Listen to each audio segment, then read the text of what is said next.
How do you plan to support students as members of the school and community, not just in your classroom?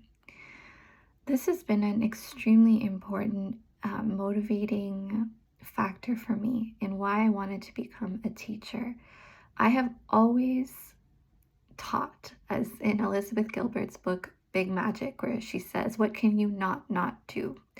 For me, it's teach. What can I not do? Teach. I have volunteered throughout high school, throughout middle school, um, as soon as I was able to really volunteer, I was old enough, I was teaching. I worked part-time at an education center since I was 16. I continue to work at those up to now. I use my community service hours at the Toronto City of Toronto March break camps and dance camps and different kinds of activities, but always teaching and always working with students, volunteering for the Learning Disabilities Association of Toronto, working with high school youth that maybe as were considered at risk or seen in a very that were coming from vulnerable socioeconomic statuses or groups or and also marginalized communities.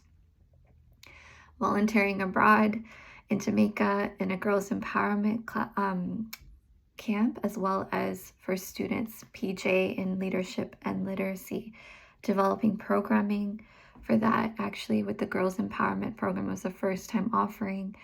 And so, all of these experiences up to today of being in my placements at the Toronto Botanical Garden, working with students from model schools that they as they call it, they allow these students to come and experience certain programming that they may not have otherwise been able to have, and everything for free.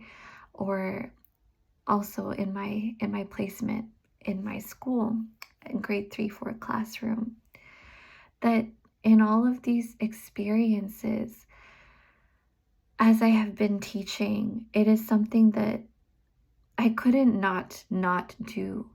But through an experience in my life where I developed a chronic illness and was severely ill, really debilitated. I was bedridden for a year, and there was no treatment or cure for this illness, chronic fatigue syndrome. Going through that experience really caused a spiritual awakening for me, as I had to go beyond the body, I had to go beyond the mind and access that spirit or that soul that's within us that's greater than any obstacle we may face. And by doing that, and actually to help, meditation was shown to be able to help with some of the symptoms and even to help overall in terms of healing. So I started doing that, and later on, as I improved yoga, and I had started that before, but just really continuing it and becoming a yoga instructor as I am now, I actually was able to heal myself of this illness and be here, sitting here today. Otherwise, I wouldn't even be able to be the teacher that I am today or in this program. And so, through my journey and through that development, I really saw the transformation within myself. And it's something that inspired me so much that I created a yoga studio called Shiv Shakti Yoga and Dance, where I teach yoga and share my stories of healing and how I overcame all the different obstacles that I had, and how it transformed me as a person, all the things that I learned. And that in the hopes that those that experience those teachings are able to be inspired by them to be more of who they are as people and to live up to their potential.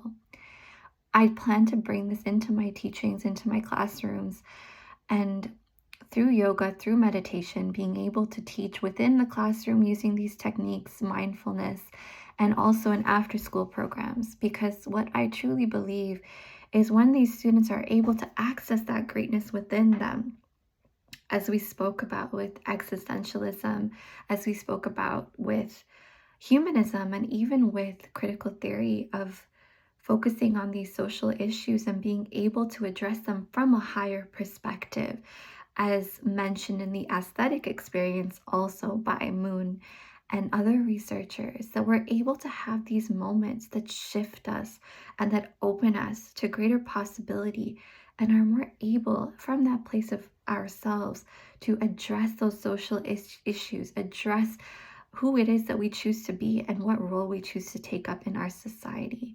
I feel that meditation and yoga helps students in terms of their learning, in terms of their focus and behavior, and that I have actually practiced this with my volunteer placements before in a public school, and that it has truly helped my students to be able to grow, to learn, and to receive knowledge, and also transform them as I have seen them throughout the time I was there.